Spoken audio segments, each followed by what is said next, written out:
There's some characters behind me, shifty-looking characters. What were they up to last night? This isn't a hoax. They were all definitely up to something last night. Thank God we didn't do that. Yeah. Were they cottaging? They were cottaging. Shot and lock. They were all out cottaging. It was a really tough night's cottaging. I think we need a pint after that. They were brewing. They were up all night making a picnic table.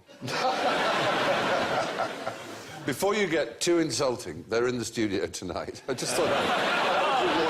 They were winning the Mr. Handsome contest. That's more like it. Were they harming horses? You know, when they couldn't harm horses, like slash horses? No. But it was a nighttime covert activity, like slashing goats. horses. They were slashing goats. No, let's assume we wouldn't invite into the studio. Were they? Yes, I suppose so, yeah. Were they pretending to be gasmen and thereby stealing the property of aged people?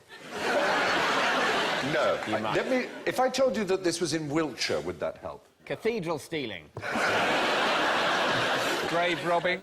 Grave robbing's always... Or they drew something rude. In the summer... On Stonehenge. They drew something rude on Stonehenge. Crop circles. Oh, Alan, well done. Crop circles. Absolutely right. There they are. The equipment needed for crop circling, a plank with rope. But what was the crop circle? We commissioned them. A QI symbol. A QI crop circle. And they did it for us. And it's rather impressive. Because QI is run by aliens. Would you like to see it? Would you like to see it? I certainly would. Well, let's have it. We actually went to the expense of having a travelling aerial shot. What do you think of that?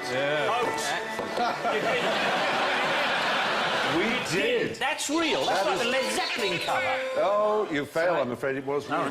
The extraordinary thing is that almost within half an hour of it being completed and the dawn rising, we were contacted by people. Someone wanted to know, they said, is it real or is it man-made?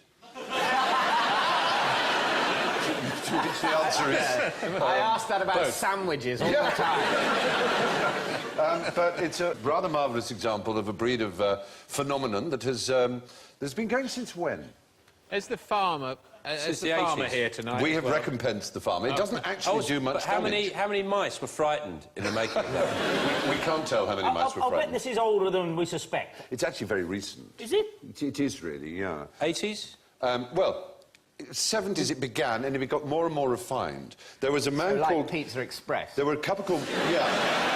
There's a fellow called Doug Power and Dave Chorley, and they admitted that they'd been responsible for almost all the crop circles. They used to be on the news every summer. There'd be aerial shots, and there were people who called themselves seriologists who genuinely believed that these were the work of people from outer space or from magnetic forces from ley lines or all kinds of nonsense. They'd do things like they'd do a crop circle and then they'd leave a couple of scorch marks or something. Yes. The engine... engine blasted off back into space. We've got... Where are our three here? Put your hand... There, look, is that John? John Lundberg. Yeah. There you are. There's John. Can you tell me how you did yours without giving away too many trade secrets? What's the most technological item you need? We need something called a stalk stomper, which is a plank of wood and a loop of rope that you put under your foot to flatten the crop. And to actually mark out the design, you use surveyor's tape. So it's very, very kind of simple techniques and very simple tools. What about your spaceship? What spaceship? I'm saving up for one, but the fee I got for this, it's going to take a while. So, how many do you do a year in the season?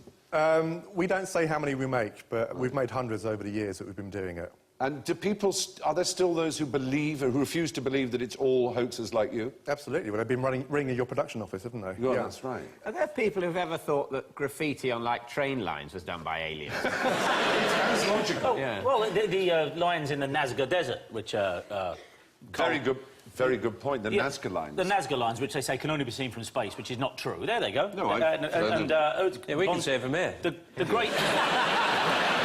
The great Frol von Daniken, who wrote Chariots of the Gods and all those books in the early 70s, he said there were runways for ancient spacecraft, is what he said. And as Carl Sagan said, hang on, these people come millions of light years across the universe, And they need runways? What are they in, B-52s? Yeah. What do they need runways for? I've been there. What's extraordinary about that place is one of the driest places on the planet in southern Peru, just above the Atacama Desert. And because of this man, Daniken, people came from far and wide on motorbikes and they churned the place up. Some of these are only about 10 centimetres deep, the lines, and they've stayed like that simply because it hasn't rained.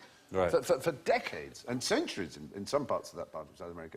And so every line that you can see around there is some hippie who's sort of gone around. It's now, banned from going there. But they're rather splendid. It looks like maybe if it's just they've stayed, they're not very deep, but they've stayed just because it doesn't rain, maybe the people who did them didn't really want them to stay that long. They were just pissing around and would be rather embarrassed. Yes. The same way as, if you're on the beach at night, a bit pissed, you write the word dick. Imagine you went back 2,000 years later. You'd be mortified. People were sort of worshipping it. That's absolutely right. John Lundberg, thank you very much indeed. Thank you.